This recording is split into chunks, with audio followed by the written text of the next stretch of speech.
¡Ay, el molcajete! ¡Ay, el molcajete! Donde se machaca la noticia y se desmenuda la información. ¡Ah, si así lo dice el señor! El molcajete, donde se machaca la noticia y se desmenuza la información.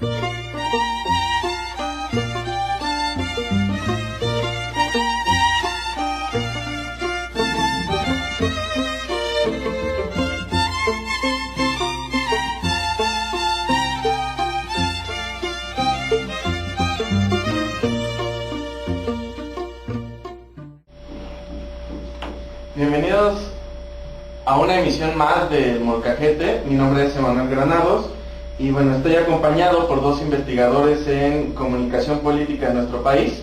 Uno es el profesor, el maestro Luis Hurtado Razo y el maestro Arturo Carrasco, con quien tendremos el agrado de platicar sobre la creciente actividad que tienen los políticos en las redes sociales. Buenas tardes y bueno, pues la primera pregunta sería, en su punto de vista, ¿cuál ha sido la importancia de este soporte para la política actual de nuestro país? Bueno, gracias Emanuel por la invitación. Primeramente, hablando de las redes sociales incursionan, digamos, en el ámbito político y comunicativo, por supuesto, a raíz del uso que se le da en las elecciones del 2008 en Estados Unidos con el actual presidente Barack Obama. Él es el primero que incursiona, digamos, en el mercado de la comunicación política, este medio de comunicación, el cual pues es novedoso por lo siguiente. Las redes sociales tienen mayor interactividad, digamos, entre el emisor y el receptor. Con ello se rompen ciertas barreras o ciertas limitantes que se tenían desde la comunicación política, de que los políticos emitían un mensaje, lo cachaban el público, tenía una respuesta a raíz del voto, ¿no? Y ahí se perdía, digamos, ya la interactividad. Con la llegada, digamos, de estas redes, pues, se rompe, digamos, el parámetro. Obama lo hace muy bien, surge su campaña a raíz de las redes sociales, y él lo que busca es afianzar, digamos, la interactividad. La gente proponía, exigía, digamos, a los políticos ciertas situaciones, y con ello pues rompe, digamos, ese esquema que se tenía al inicio, digamos, que se tenía más bien la tradición de la comunicación, en la cual pues era spotizar, o sea, era a raíz de spots, y no me gusta decir lo que era unidireccional. Había interacción, pero no era tan inmediata como la es ahora. No. En el caso de México, las redes sociales se usan a raíz de, digamos, de las elecciones del 2009, que son las elecciones intermedias. Ya se veía venir el fenómeno del uso de las redes, porque varios políticos destacados iniciaron, digamos, su acercamiento a estos medios de comunicación, y empieza a haber un cierto desarrollo, un cierto inicio, pero al principio se veía estas redes con algo de temor, se desconocía, hasta la fecha todavía se desconoce de cómo utilizar, digamos, este medio de comunicación, y iniciaba, ¿no? Ahora lo vimos, digamos, en el 2009 ya era una competencia directa, digamos, de las redes sociales, porque se peleaban inclusive el número de likes, el número de seguidores, el número de visitas que tenían digamos, en YouTube, etcétera, etcétera. Pues vemos que inicia este fervor, ¿no? Esta competencia, pero todavía hasta la fecha se ve un desconocimiento por parte de los políticos. Y lo digo por lo siguiente. Está el caso emblemático de Enrique Peña Nieto, el cual pues utilizó muy bien, digamos, lo que es el medio tradicional que fue la televisión y la radio. Pero en las redes sociales pues se empieza a incursionar y trató de llevar el esquema o el modelo de comunicación que se da en radio y en televisión a las redes sociales, en el cual emite un mensaje y de vez en cuando responde. Con ello pues no hay una interactividad tan inmediata como sí lo dieron otros candidatos, como fue el caso de Gabriel Cuadri, el cual al inicio él incursiona, digamos, en las redes sociales y empieza a interactuar, empieza a caer, digamos, en los momentos coyunturales en los cuales o visitaba, digamos, un líder de algún país, o había, digamos, una situación que ameritaba pues que él siguiera, digamos, el hashtag o el trending topic, y pues él lo seguía, ¿no? Vemos ahí, y eso pues le ayuda a, digamos, a Gabriel Cuadri para ganar adeptos.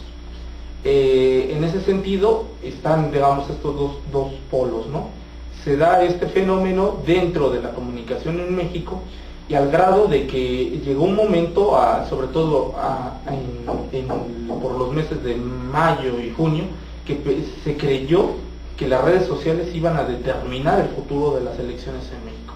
Se hablaba de una famosa primavera árabe, en la cual pues los jóvenes miembros del movimiento hashtag Yo Soy 132 pues encabezaron, digamos, desde las redes sociales la movilización por el no voto hacia el PRI, pero principalmente hacia su candidato, que es Enrique Peña Nieto. Claro. En ese sentido pues vemos a las redes sociales que empiezan a jugar un papel muy importante, al grado que es retomada por los medios tradicionales, lo que es televisión, radio y lo que es la prensa escrita. En ese sentido pues vemos el giro en este escenario político que se da en el 2000. Lo que considero con relación al papel de las redes sociales es que en algún momento, cuando estas empezaron a tener un boom, rompieron la idea precisamente de que nada más eran como elementos para compartir, para atender a elementos, a situaciones de gustos, de intereses particulares, y se le dio otra utilidad, que era con relación al papel que pueden tener dentro de la democracia, atendiendo a la democracia, o entendiendo más bien a la democracia como un gobierno de opinión, ¿no? En ese sentido se vieron precisamente a las redes sociales virtuales como un mecanismo ideal para dar a conocer opiniones, compartir opiniones, confrontar opiniones, ¿no?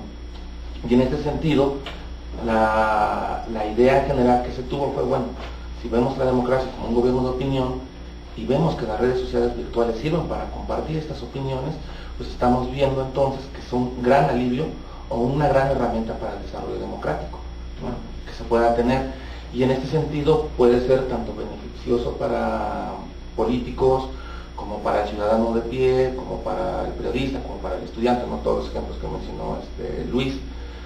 Pero el problema quizás, y ya para entrar a tono, porque yo no comparto mucho esta idea de que sea totalmente positivo esta situación, por no encontrar un calificativo diferente, es que estos temas que se tratan, estos asuntos que se discuten, considerando obviamente el espacio en el que se dan, no son realmente sobre la cosa pública, los asuntos de interés público, son sobre temas públicos, por ejemplo, la vida de X cantante, la vida de X deportista, que realmente nada van a contribuir al desarrollo democrático, ¿no? Claro. Entonces vemos que aunque hay más conocimiento, más información, sí estamos formando opiniones, pero no son opiniones que contribuyan al desarrollo democrático, ¿no? Entonces ahí vamos a ver ya como que una cierta situación que nos pone en entredicho, sí contribuyen, pero ¿qué tanto contribuyen?, ¿no? Entonces, que el problema también, cambiando de tema, la situación que yo veo aquí en nuestro país es que, a diferencia de Estados Unidos, donde el uso está muy diversificado, donde la ciudadanía sí participa en redes sociales, no virtuales, sino en redes sociales, con grupos un poco más organizados, aquí nosotros tomamos esto solamente como un mecanismo de salida, ¿no?, de expresión, pero que no va más allá. Y nuevamente vemos que esta participación, que seguiría el segundo plano del desarrollo democrático, pues no se va a dar. Entonces las redes sociales nada más terminan ahí, ¿no? Nada más contribuyen a dar a conocer, pero no sirven para incentivar un poco más este conocimiento, ¿no? No. Es decir, yo conozco y ahora qué hago, ¿no? Simplemente me quedo en el conocimiento, posteo algo y hasta ahí quedo, ¿no? Y este conocimiento pues obviamente si nada sirve si no se retroalimenta y no nos da pie a otra situación. Efectivamente. ¿Qué tanto para ustedes en lo general fueron influyentes las redes sociales para el resultado de los comicios nacionales y bueno, en la Ciudad de México? Yo creo que lo que mencionaba en esta misma línea, sí sirvieron para dar a conocer temas, sirvieron ahora para que las personas conocieran un poco más a los candidatos, no solamente a los candidatos a la jefatura de gobierno, por ejemplo, también para conocer a los candidatos a la Asamblea Legislativa, a las delegaciones, Y eso es positivo, ¿no? Lo que decía, pues uno ya está más informado, al menos ya no es el método tradicional de si no se acercaron a mi colonia o a mi calle, ya no tengo idea de quién va a ser mi representante, ¿no? Pero el lado negativo que yo considero es que tanta información no sirvió para que una persona, lo que les decía, empezara a movilizarse, a actuar. Bueno, que a ver, ya sé quién eres ahora, qué sigue, ¿no? Me informo, participo, empiezo a alguna información que me sirva para tomar una decisión un poco más puntual sobre mi voto en este caso. Y muy pocos llegan a hacerte cuestiones dentro de las redes, ¿no? Así es. Y en otro punto, creo que todo esto al final nada más sirvió para banalizar un poco la política, ¿no? Es válido que todos tengamos opiniones sobre el tema, ¿no? Sobre quién nos va a gobernar, porque esa es precisamente la idea del gobierno de opinión. El problema es lo que mencionaba, ¿no? Cuando ya todos opinamos, todos decidimos que sabemos, todos empezamos a abordar el tema, pues ese tema tiende a banalizarse y pierde el sentido que debe de tener, ¿no? Ya las ideas dejan de ser ideas sustentadas en un argumento para sustentarse en calificativos, en opiniones, que como mencionaba, pues poco van a contribuir al desarrollo democrático, ¿no? A mí de nada me sirve que la opinión sobre Peña Nieto sea en torno a si es inteligente o no es inteligente, si está casado con la artista o si no, o si es guapo o no. Eso no contribuye en nada y eso es a lo que lleva a este tipo de banalizaciones.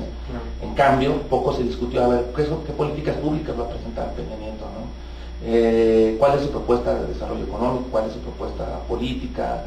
¿Por qué eligió a tal o X persona para desempeñar este cargo, ¿no? Creo que ese es el riesgo que corre, ¿no? En el momento en que se masifica, se banaliza y poco contribuye en ese sentido al desarrollo democrático. Si hablamos que debe de tener una contribución al desarrollo democrático, ¿no? Si hablamos en términos de que es para dar a conocer, pues sí está cumpliendo con su función. Bueno, en este caso yo veo a las redes sociales, como bien lo puntualizó Arturo, como una cuestión de doble filo. Fueron benéficas para y fueron perjudiciales para. Bueno, son benéficas porque realmente apoyaron, digamos, a la discusión, aunque la discusión no es como nosotros la esperábamos, pero se dio. Eso es un primer avance en ese sentido. Yo lo que veo riesgoso es qué tipo de discusión se dio. Digamos, como bien ya dijo Arturo, no se discutió como tal las plataformas que ofrecían cada uno de los candidatos. O si se discutió fue muy mínimo, no tuvo la trascendencia como otras discusiones superfluas. Digamos, pongo un ejemplo, durante el primer debate presidencial se ofrecieron diferentes aristas de los distintos candidatos para sus plataformas de gobierno. ¿Y cuál fue digamos, el tema central que se discutió en las redes sociales? Pues fue el edecán. O sea, sí. Fue algo muy banal, ¿no? No se fijaron si Peña Nieto estaba ofreciendo, que ahora es el presidente, por así decirlo, o digamos, iniciar, digamos, la transición a la privatización de la energía eléctrica o, digamos, de la energía petrolera, que en este caso es bueno. No se discutió eso. Se discutió más bien, pues, que la EDECAN, que por qué esa EDECAN, que por qué costó tanto, digamos, el debate, que los errores de la de la moderadora, que terminó siendo locutora, realmente no fue moderadora, y no se discutió más allá, digamos, el punto medular, ¿no? Que son las plataformas políticas en ese sentido. En ese sentido yo veo ese punto negativo. Las redes sociales se volvieron no un espacio de discusión para la formación de una cultura política, sino se discutía cuestiones irrelevantes dentro de la misma digamos, de la política. Se señalaba, digamos, al candidato por sus errores, no por sus propuestas. Estaban todos al día para ver si se equivocaba Peña Nieto, si López Obrador era, digamos, intolerante, si Josefina, etcétera, etcétera. Bueno, en ese sentido, pues se hizo una política en redes basada en los errores de los candidatos, no basada, digamos, en las propuestas y en la discusión sobre esas propuestas. Se generó una cultura política en redes sociales sobre, digamos, la crítica hacia los errores, no hacia las propuestas. Desde ese punto de vista yo veo, digamos, el error central, el riesgo que cayeron las redes sociales. Ahora, con respecto a tu pregunta, si influyeron, claro que influyeron las redes sociales. al grado que varios medios de comunicación las tuvieron que retomar. Inclusive los mismos candidatos tuvieron que acercarse a las redes sociales para desde ahí transmitir lo que quería, acercarse, digamos, al electorado. Un dato interesante es que, digamos, cuando surge el movimiento Yo Soy 132 a raíz de la visita de Enrique Peña Nieto a la Universidad Iberoamericana, pues Televisa decide no pasarlo de una forma como triunfal, o sea, lo maneja así como que el candidato triunfó, ¿no? Se arriesgó y triunfó.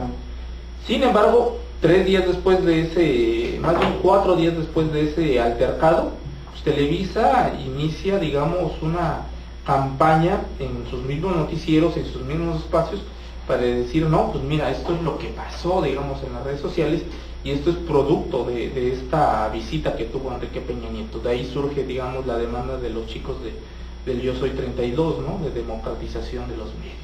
En ese sentido sí influyó. Ahora, si influyó en el terreno político, pues yo ahorita te podría decir que no lo sé, porque no tengo los elementos cuantitativos para responderte a esa pregunta. Sin embargo, hay estudios que publicaron recientemente, digamos, la Universidad de San Diego y la Universidad de Houston, si no me falla la memoria, si no te pasó el dato, en el cual hicieron un análisis sobre las redes sociales, o sea, sobre las personas que tuvieron acceso a las redes sociales y por quién posiblemente votar. Y en ese sentido, pues la persona que se benefició hacia el acercamiento de redes sociales, hacia el al acceso a internet, fue Josefina Vázquez Mota. Fue la principal beneficiaria, digamos, de este mecanismo. En ese sentido, pues es una pequeña aproximación a lo que si determinaron, digamos, el voto de los ciudadanos. A mí me hubiera encantado hacer un exit poll digamos, del 1 de julio, en el cual yo le hubiera preguntado por lo menos a una mínima parte de los mexicanos, ¿usted determinó su voto a raíz de la televisión, de la radio, de la prensa escrita, de lo que le dijeron sus vecinos, su familiar, o a través de las redes sociales? A mí me hubiera encantado hacer eso, pero pues lamentablemente no tuve los recursos, ni hasta ahorita he encontrado un estudio que haya hecho, digamos, buscar esa respuesta de la intención del voto del mexicano. En ese sentido, pues yo sería más o menos a grandes rasgos lo que podría decirte de esta pregunta. De acuerdo. Bueno, podríamos... Sí, digamos. Pero nada más, ¿por qué mencionaba esto o por qué el interés de que la discusión que tenían las redes sociales tenía que ser en términos más argumentados, que rebasaran el ámbito de la mera opinión y esto que yo mencionaba, que llevaban a una desbanalización de la política? Era por las personas que utilizan principalmente las redes sociales virtuales aquí en México, ¿no? Ahorita estaba revisando el dato de que en México, de acuerdo a una última investigación que se hizo, hay alrededor de 55 millones de personas que ya tienen acceso a las redes sociales virtuales, ya sea por el teléfono, ya sea por internet, comparten una computadora antigua, pero ya hay 55 millones de personas utilizando las redes, internet y con ello las redes sociales virtuales, que es el mayor uso que le damos. Que si tomamos en cuenta que es una población de 110 millones, pues ya es un número considerable de mexicanos, ¿no? Ahora bien, de este gran número que lo utilizan son jóvenes, que es por eso la cuestión de que las redes sociales sí sirvieron para dar a conocer, para involucrar, para que se interesaran, ¿no? El mismo movimiento 132 pues era un ejemplo claro, ¿no? Se dieron a conocer a través de las redes y eran jóvenes los que tenían los que eran los principales protagonistas del movimiento. El problema es que también uno esperaría que por el hecho de ser jóvenes, ser universitarios, tener el conocimiento para utilizar las redes sociales virtuales, para poder acceder a estos medios, esperaría de ellos que su participación no se quedara en el término nada más de una mera opinión, ¿no? Una opinión de es malo, es bueno, o términos, bueno, descalificativos que no llevan que no contribuyen a nada, ¿no? Por eso de ahí yo decía, bueno, de nada sirve que todos participemos si no vamos a contribuir a construir algo en ese sentido. Y lo que creo, a mi punto de vista, que pasó fue eso, ¿no? Sí participaron jóvenes, sí participaron, sí se informaron sobre el tema, sí eran universitarios, pero cayeron en lo mismo que cualquier persona, cualquier ciudadano común hubiera hecho, ¿no? O sea, vemos entonces que ese potencial que pueden tener las redes sociales no fue explotado en el sentido que pudo haberlo hecho. Más allá de denunciar, de denostar, hacer manifiesto una situación, pues no pasó a algo concreto y real, ¿no? El 132 no rebasó la coyuntura que le dio vida, y hasta la fecha pues lo vemos, ¿no? Ya incluso la opinión pública o los opinadores públicos o la opinión publicada, no sé cómo lo quieran ver, ya lo dieron por muerto y el movimiento ya se ha dado por muerto, ¿no? Y sin embargo, algunos políticos todavía, pasado esta misma coyuntura, sí le están viendo este potencial a las redes sociales virtuales para acercarse a la ciudadanía, y no romper nada más, y romper precisamente la barrera coyuntural. Investigadores que han ya visto esta situación decían, bueno, lo utilizo durante el proceso, y después de esto, ¿qué pasa con la página que creé? ¿Qué pasa con el Twitter que tengo? ¿No? Se pierde, ya no le damos seguimiento porque el político ya no está interesado. Pero vemos cómo esta situación se está transformando de una u otra forma. Está el caso muy concreto del nuevo jefe de gobierno, que una de las solicitudes que hizo a su gabinete entero fue que se pusieran a tuitear, ¿no? El GDF tiene también un programa de Twitter donde tú te puedes comunicar y hacer una denuncia de que hoy está pasando esto, ¿no? Oye, en mi calle, tal. Y ahí vemos cómo se da esta interactividad virtual que sí se puede plasmar en un resultado concreto dentro de la misma situación que estamos viviendo, ¿no? Y ahí creo sí está transformando esta idea de hacer un gobierno, no solamente generar un gobierno público en lo público, hacer más público en lo público, sino también un gobierno, aunque suene spot, más cercano a la gente, ¿no? O sea, en ese sentido, sí tendría ese ámbito, ¿no? Y ahí sí vemos que sí hay un cambio, no como el cambio que uno esperaría de la ciudadanía para acá, sino más bien del gobierno hacia abajo, pero sí vemos que se está dando una transformación en ese sentido, creo yo.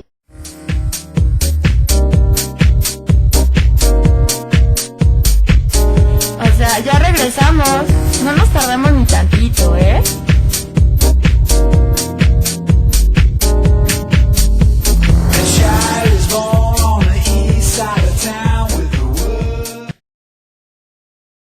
Regresamos.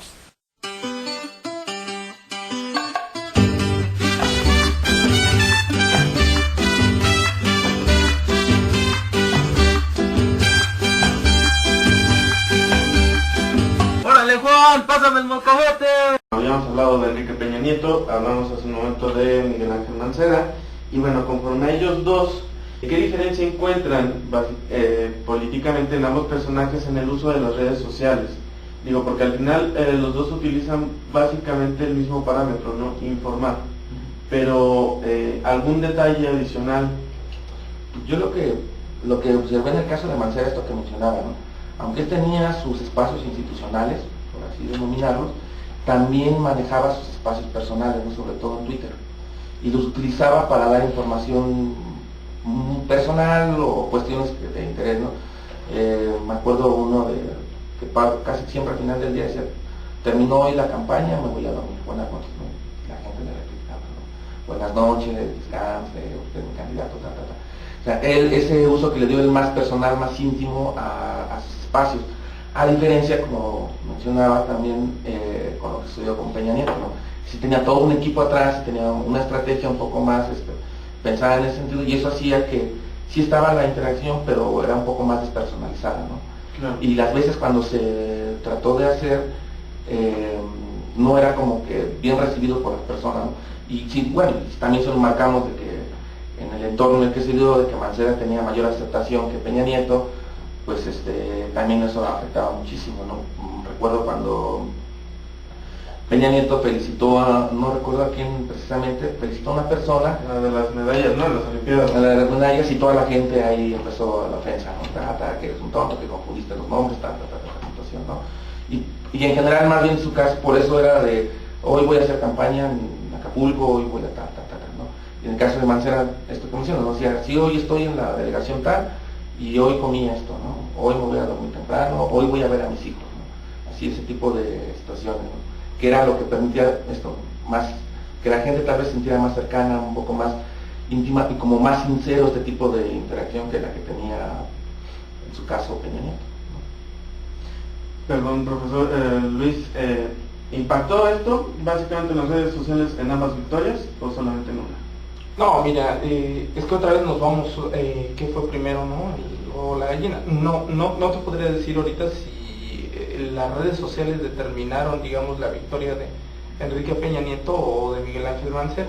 Lo que sí te puedo decir es que ellos, como bien ya puntualizó Arturo, trabajaron de una forma peculiar cada quien en las redes sociales. De hecho, el caso de Peña Nieto es un caso muy interesante, porque Peña Nieto, si las elecciones hubieran sido a través de las redes sociales, pues él hubiera perdido las elecciones. O sea, no era el candidato más popular, digamos, dentro de las redes sociales. El candidato más popular en las redes sociales era Andrés Manuel López Obrador, según así lo dice el monitoreo que hizo el Instituto de Investigaciones Sociales, que la persona con mayor aceptación era en ese momento Andrés Manuel López Obrador. O sea que ese dato pues te da otro giro, digamos al análisis que estamos efectuando. Si fuera por eso, pues, el hoy presidente de México no hubiera llegado, digamos, a la presidencia. Ahora, con respecto a Miguel Ángel Mancera, la aceptación que hay hacia Mancera se determina por dos factores que yo he detectado. El primero, que la capital del país es totalmente distinta a la situación que se da en los estados que conforman a México. Principalmente porque aquí hay un raigambre hacia el partido ahorita político que está cercano a la izquierda mexicana, que es el PRD. En ese sentido, pues la popularidad que tiene, digamos, el que iba a ser el candidato por parte de este partido, se debe a esa aceptación que ha tenido, digamos, la gente a raíz de las gestiones de gobierno que se han dado a partir de la primera elección en el Distrito Federal, en la cual resulta victorioso Cuauhtémoc Cárdenas, posteriormente la segunda administración que fue ejercida por Andrés Manuel López Obrador, y por último con Marcelo Ebrard. O sea, esa aceptación se debe a esas tres gestiones, no hay que dejarlo de lado. Con respecto a otro factor que también incide, digamos, en la aceptación o en el manejo que se da, digamos, por la popularidad que tiene Miguel Ángel Mancera, es que a él lo cobija también un movimiento, digamos, que es anti-PRI y anti-PAN. Te voy a decir por qué. El movimiento Yo Soy 32 va dirigido estrictamente en contra del candidato de la coalición Compromiso por México, que en ese momento Enrique Peña Nieto. Con ello, el voto hacia el PRI en la Ciudad de México pues estaba casi descartado, sobre todo por las gestiones que tuvo como en la jefatura de gobierno las personas cercanas, digamos, a este partido político. Segundo, había un movimiento muy fuerte esto engloba casi todo el país, en contra del panismo. Era un voto de castigo en contra del PAN, y sobre todo por la gestión de gobierno que tuvo el expresidente de México, Felipe Calderón, en el cual pues se incrementan, digamos, los crímenes en México, y lo que depara pues también una crisis financiera y que se ve reflejado, digamos, en los hogares y en los bolsillos de los mexicanos. Con ello vemos pues que los ciudadanos no solamente tenían el factor de popularidad, digamos, del candidato, porque realmente Mancera no era un candidato popular. De hecho, cuando se hace empiezan, digamos, la movilización al interior del PRD para designar a su candidato, Mancera salió sorpresivamente, porque no era ni el candidato de Andrés Manuel López Obrador, que era el ex jefe de gobierno y el candidato presidencial, no era el candidato de Marcelo Ebrard, ni tampoco representaba a ninguna de las corrientes al interior del PRD. Simplemente se da porque es el que mejor popularidad tiene, el que más la libró, digamos, en cuestiones de corrupción o seguimiento no quería la ciudadanía tampoco algo tan drástico, tan a la izquierda, pero tampoco tan derecha, ¿no? En ese sentido. Con ello pues vemos que la sociedad pues cuando se hace esa designación pues Miguel Ángel Mancera pues iba a ser el candidato idóneo, ¿no? De hecho, cualquiera de los 7 candidatos que eran para la jefatura de gobierno, los precandidatos por parte del PRD, hubiera ganado, según los sondeos que hicieron para determinar cuál iba a ser su candidato. El peor que de todos ellos, que era Noroña, inclusive era competitivo, hubiera ganado la elección si hubiera competido contra Beatriz Paredes y contra esta señora Wallace, exactamente. O sea, como vemos, tampoco el caso de Mancera es tan importante, digamos, en las redes sociales, o sea que las redes sociales determinaron el voto. Ahora, ojo, también en el caso de la Ciudad de México, pues es la capital del país, es donde concentra todos los poderes del país, y aparte de eso, pues lógicamente es la que mayor acceso tiene a ciertos privilegios. Uno de ellos es el internet. Según los datos que dieron el reporte anual que realizó el TEC de Monterrey sobre el acceso a redes sociales, al internet, el 98% de los hogares en la Ciudad de México cuenta con acceso a internet, por lo cual pues también determina en un sentido pues que hubiera mayor acercamiento, digamos, hacia las redes sociales. Ahora pues sería interesante pues estudiar, como ya te lo dije en la anterior pregunta que me hiciste, determinar si realmente esto perjudicó o benefició a uno de los candidatos, que visto desde el punto de vista de lo que nos ofrecen los pocos datos que tenemos, pues podría decirse que sí benefició y perjudicó a uno o al otro. En el periodismo actual se utilizan los comunicados generados por los políticos en las redes sociales como fuente de información rápida. La propia red lo permite, ¿no? Con el fin de crear contenidos y ser los primeros en difundir la noticia. Pero, ¿en qué afecta al quehacer periodístico el uso de este medio de comunicación y la veracidad con la que se toma dicha información? Siendo en que solamente es la información dada de un solo lado, fría, como en pantalla, y no hay la indagación como se tenía anteriormente, ¿no? O como se tiene acostumbrado al periodista, ir a investigar al lugar. Sí. Por ejemplo, recordemos lo que pasó en Ciudad Neza, ¿no? Hace unos meses, de toda esta paranoia que se creó en esos días y toda la información que empezó a correr a través de las redes sociales, ¿no? Y diversos medios tomaron esa información, como mencionas, sin corroborarlo, sin ir a ver, a comprobar los hechos que en verdad estaba pasando, ¿no? Y al final de cuentas ya nadie supo si era cierto lo que se decía en Facebook o en Twitter, o no era cierto, la información era muy difusa y nadie al final sabía qué onda con esta situación, ¿no? Y ahí vemos que sí, efectivamente uno de los problemas que tienen las redes sociales o virtuales es que al momento de que manejan tanta información, la damos por válida sin corroborar precisamente el origen, el fundamento o el fin político que puedan estar persiguiendo, ¿no? Y eso se vuelve peligroso si no solamente lo damos por válida, sino también empezamos a difundir y propagar esa misma información sin haberlo corroborado antes, ¿no? Y en el caso específico, de los periodistas en concreto, si no, asumen estas posiciones por la necesidad de ganar la nota, por tener la primicia, por dar a conocer antes que los demás, pues están perdiendo un poco, sin conocer mucho, diría, la ética periodística, una de las labores que debe cumplir cualquier periodista, ¿no? Que sería no solamente tener información, sino corroborar si esta información está cumplida, porque él sabe que esa información que vas a difundir la van a ver miles de personas y no sabes cómo la van a tomar, ¿no? Veamos el ejemplo histórico que sucedió en los Estados Unidos en la década de los 30 con la Guerra de los Mundos, ¿no? Ahí vemos todo lo que puede pasar cuando una información no es tomada en su justa medida y se difunde nada más sin más ni más, ¿no? Creo que ahí sí deberían, no en la necesidad de ganar nota y no perder en esta misma necesidad elementos que todo periodista debería reconocer de su misma formación o labor como tal, ¿no? Bueno, en este caso yo veo dos aristas. La primera, tú mencionaste acerca de comunicados, digamos, de políticos, ¿no?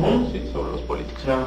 Bueno, en ese caso, yo lo vería como una información veraz, porque está saliendo o está siendo emitida por un político, el cual, pues, en su momento, por algo X o Y razón, le emitió.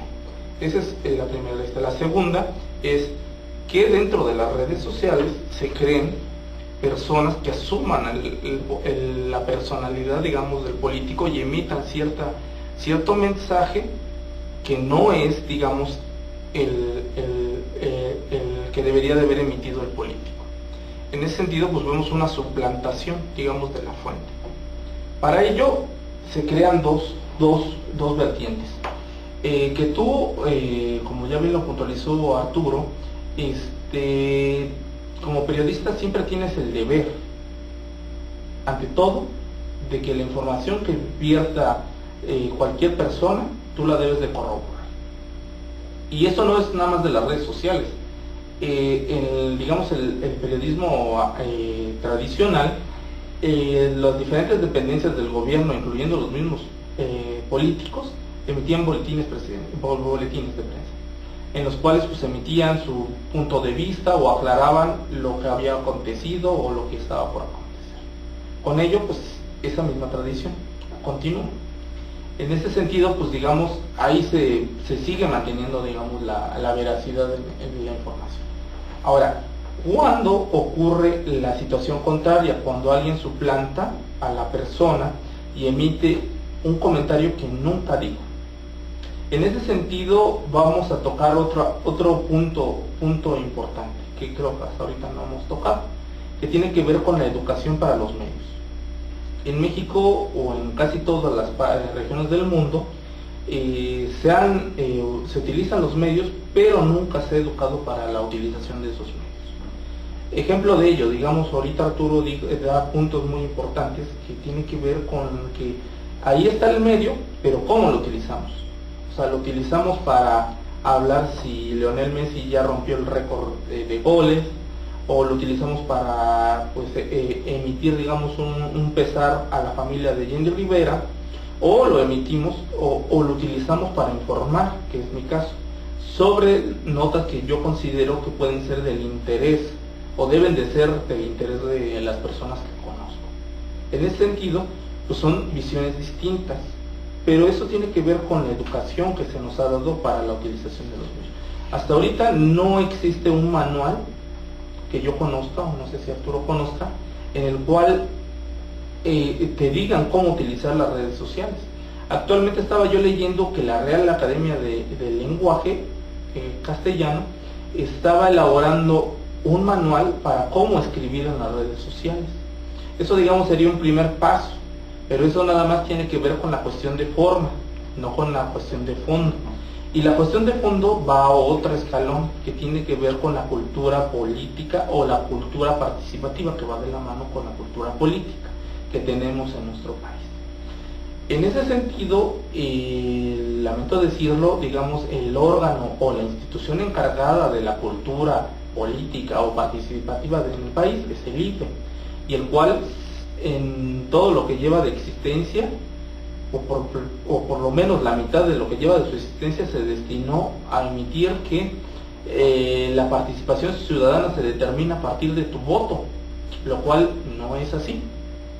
Es una parte de lo que tiene que ver con la participación, pero no es el todo. O sea, no una vez que tú emites tu voto, se acaba ya tu responsabilidad como ciudadano, sino al contrario, cuando tú emites tu voto, deberían de ellos concientizar a la sociedad para que tú busques a la persona que, si se da el caso, resulta victorioso de ese proceso de elección, pues tú le exijas, o sea, o tú lo sigas o lo mantengas en ese sentido. Con ello tenemos que las redes sociales pues están en medio, digamos, de esta situación, en la cual lo que determina a estas redes o a este comportamiento en las redes es esto, la cultura política.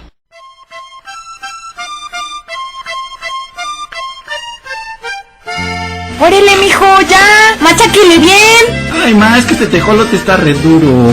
Ya regresamos.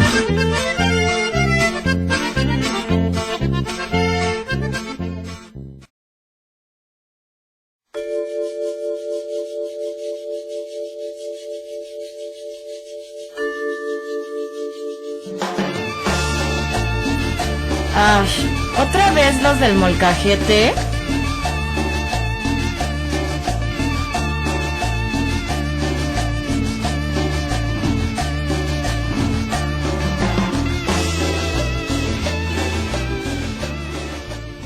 Para terminar en esta emisión, nos gustaría preguntarles qué cambios creen ustedes que vienen a futuro conforme a la libertad de expresión dentro de las redes sociales, y bueno, esto encaminado a la opinión pública dirigida a los políticos.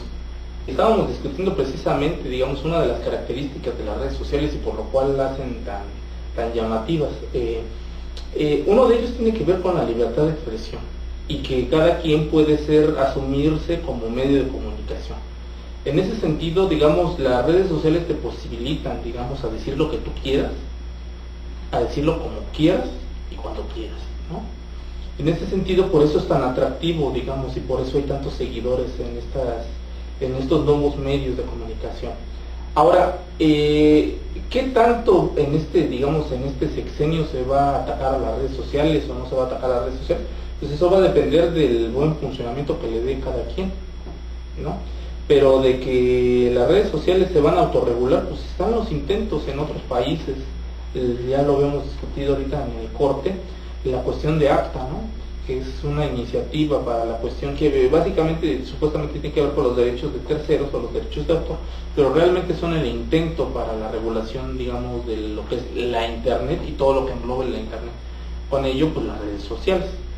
Ahora, en ese sentido, pues yo creo que desde mi punto de vista las redes sociales no las van a regular en México. Y no lo va a hacer ningún político por el costo político que puede traer. ¿Por qué? Porque se puede acusar automáticamente de reprimir la libertad de expresión.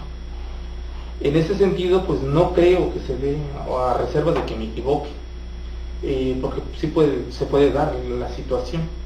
Sin embargo, yo no lo veo así. No lo veo por todo lo que ya discutimos anteriormente, por el auge que se está dando y porque los mismos políticos forman parte de esa misma red social, ¿no? En ese sentido. Ahora, con respecto a la cuestión, digamos, de los casos que se ha dado, digamos, de que tal vez no existe la regulación, pero sí de censura, pues sí se dan, y eso se da en todo el mundo. En todo el mundo. Aquí en México hay un texto en el cual yo abordo la manera en cómo se coopta la libertad de expresión o se impide. Hay tres formas que tienen que ver. La primera, que es muy utilizada últimamente en México, que es reprimir al emisor, que es acabándolo, matándolo. Por eso vemos tantos periodistas que han perdido la vida en esta década que hemos vivido. Esa es la primera. La segunda, que tiene que ver con la cuestión, digamos, de regular al medio de comunicación, que es decirle, bueno, si tú sigues hablando mal de mí, yo te voy a quitar, digamos, patrocinio, que es una forma de cooptarlo, digamos, económicamente. Es decir, no, pues sabes que Luis Ángel Hurtado, ya no hables de Peña Nieto. ¿Por qué? Porque nos van a quitar el espacio. Esa es otra. Y la segunda, que tiene que ver con demandas, la cuestión legaloide. Es decir, él me difamó. Un caso ejemplar de ello es lo que le pasó a Lidia Cacho, ¿no? Con el caso de Nasif y con el caso de Zúcar Kul. En ese caso, pues ellos dicen, no, pues ella me difamó. ¿Qué pasa con la persona? Pues se mete a una cuestión legaloide, la cual la va a acabar económicamente, y ella tiene la decisión, o la persona tiene la decisión entre seguir hablando de lo que reportó o no seguir. Con ello vemos tres grandes vertientes.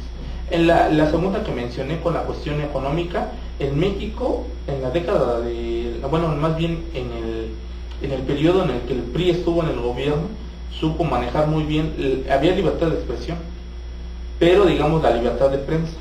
Pero era algo bien curioso, la empresa que era Pipsa, la encargada de la distribución, digamos, del papel en ese momento, pues era una parte estatal del gobierno.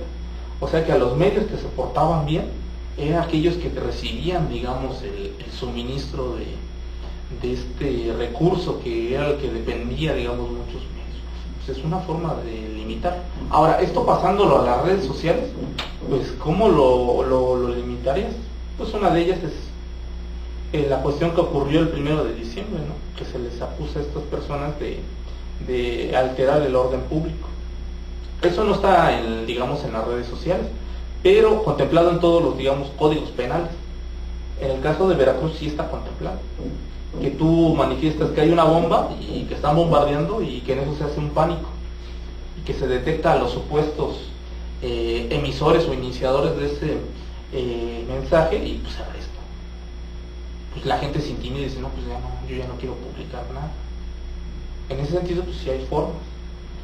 En la cuestión económica, pues lo veo muy difícil, porque pues cada quien tiene diferentes ingresos, diferentes estratos sociales, diferentes niveles de educación, y por lo tanto pues esto no aplicaría tan fácilmente, a menos que pues elevaras muchísimo el costo, digamos, de internet, el acceso a la conexión de internet, y con ello pues imposibilitaría una gran franja para acceder a esto. La cuestión de pues eliminar a la gente, pues ahorita estábamos discutiendo en el intercorte de este personaje, ¿no? ¿Cómo se llama? El santo que supuestamente desaparecía, ¿no? Esa sería una forma, supuestamente, porque creo que después de 5 días lo encontraron, creo que estaba ebrio y se perdió unos días y lo encontraron. Pero bueno, eso no es el tema. El tema es eso, cómo se limitaría, digamos, en los casos que sí se da en la prensa tradicional o en los medios tradicionales, que ya te dije, en las redes sociales, ¿cómo se limitaría? Pues yo no lo veo desde el punto de vista legal, no lo veo desde el punto de vista económico, ni tampoco lo veo desde el punto de vista político. ¿Por qué? Porque esto, como ya te lo dije, representaría pues, un costo muy alto para digamos, el político, más en esta etapa de que ya tanto hemos hablado de la democracia, que ya estamos en la democracia. Pues imagínate que digan que es un gobierno que reprime la libertad de expresión, pues van a compararlo de mal forma, pero muy bien atinado con Chávez, ¿no? Es decir, no, pues él ya es Chávez, ¿no? Reprime la libertad de expresión, pese a que eso no es verdad, ¿no? En ese sentido. Pero bueno, yo quisiera hasta aquí terminar mi intervención y te agradezco mucho el haberme invitado a este espacio. Muchas gracias, profesor. Nuestro Carrasco. Yo creo que sí es difícil considerarlo, pensar en un futuro que vaya a ser algo que cierre, aunque sí es necesario que tenga que obtener una regulación, por muchas razones, ¿no? Pero antes de eso, bueno, viendo los intentos que ha habido ya en el caso concreto de México, pues, recordemos la ley del entonces senador, ahora asambleísta Federico Dorin, que trató de hacer una ley precisamente para regular esto, ¿no? ¿Y por qué se detuvo? Por lo que mencionaba Luis, ¿no? Las implicaciones políticas que esto le podría acarrear. Aparte también es que las redes sí efectivamente te dan muchas ventajas, ¿no? De que te permiten dar a conocer lo que quieras, como decía Luis, y además también te lo permite hacer desde el anonimato, ¿no? Tú creas una cuenta, nadie sabe quién eres y estás ahí escribiendo, publicando y no hay ningún problema, ¿no? Yo creo entonces que ahí la cuestión de la regulación que debe venir, porque si lo vemos como ya explicó muy bien Luis, pues, regulación política, económica, o sea, tendría que partir más bien del individuo, ¿no? Nosotros teníamos que asumir nuestra responsabilidad y ver que este derecho también conlleva una obligación, y es asumir la idea de que si estamos tocando temas de lo público, ahí tenemos ventana abierta, ¿no? Porque es algo que nos compete a todos. Pero en el momento que ya rebasamos lo público para trastocar lo privado, es donde ya ahí correspondería a cada uno de nosotros ver hasta dónde queremos llegar o por qué estamos tocando esos niveles, ¿no? Creo entonces que la regulación que se debería asumir es una del mismo individuo, ¿no? Y ver si voy a hacer esto, no voy a hacer esto, y asumir las consecuencias de lo que voy a hacer o no voy a hacerlo, ¿no? Y eso, volvemos creo que a uno de los temas centrales que hemos tocado aquí. Eso implica que tengamos ciudadanos que sean conscientes, que sean críticos, que estén claros de que este derecho, esta gran oportunidad que se está abriendo, esta ventana, pues no solamente es tomarla como viene, ¿no? Sino asumir todas las consecuencias que esta conlleva, y ver que en el momento en el que yo estoy posteando algo, que estoy escribiendo algo, de una u otra manera, esto va a significar algo ya sea para positivo o negativo, pero va a tener una implicación. Y es yo como individuo asumir esta responsabilidad y ver hasta dónde quiero llegar en este sentido, ¿no? Lo que mencionaba, sí puedo decir la política educativa del gobierno federal está mal por X y razón, ¿no? Pero también yo como individuo tengo que asumir en qué me conviene, en qué no me conviene decir que el secretario de Educación, lo que sucedió, para dar un ejemplo concreto, ¿no? Quien se entró en el debate, ¿de qué me servía decir si el entonces presidente Felipe Calderón era alcohólico o no? Hablar de sus políticas públicas y sí, ¿no? Pero decir, bueno, esto, en la medida en que puede perjudicar tal vez el desempeño de sus funciones. Tal vez ahí, tal vez no sé, es asumir tal vez, yo creo que sí, la responsabilidad dentro de nosotros mismos como primer plano. Como segundo plano, bueno, pues estaban las razones que mencionaba Luis, ¿no? Veamos el caso de China, donde Google no puede entrar, donde está muy restringido la situación. Caso, por ejemplo, de Cuba, donde sí está el internet, pero también está restringido. O sea, medios para hacerlo los hay. Pero si tomamos en cuenta, partimos del modelo ideal de que México es una democracia en consolidación, en proceso de consolidación, que tiene que asumir ciertas calidades, uno de los elementos que no puede obviar o no puede hacer de lado, si quiere seguir en este marco, es la libertad de opinión. Si tomamos en cuenta lo que había yo dicho en un principio, de que la democracia viene como un gobierno de opinión, pues se nutre precisamente de lo que piensan sus ciudadanos, los representados, lo que pensamos nosotros, ¿no? Pero también está al otro lado de la moneda, que nosotros debemos asumir la responsabilidad que nos toca dentro de este papel, porque siempre volteamos a ver, es que el gobierno, es que esto y es que el otro, ¿no? Pero bueno, también tú como ciudadano participativo, ¿qué te corresponde hacer? Y yo creo que sí, una de las cosas que nos correspondería hacer es asumir el hecho de que si no hay algo que nos imponga, si nosotros decir hasta dónde puedo llegar y hasta dónde tengo que tocar y ver por qué lo estoy haciendo, ¿no? Creo que esa sería la cuestión de cómo podemos considerar en términos de una regulación.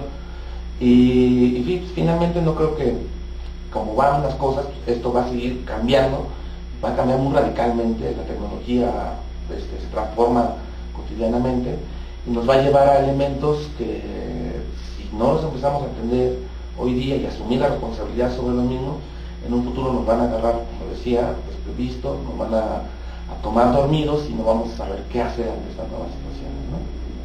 Y pues bueno, creo que esa sería mi opinión con esto.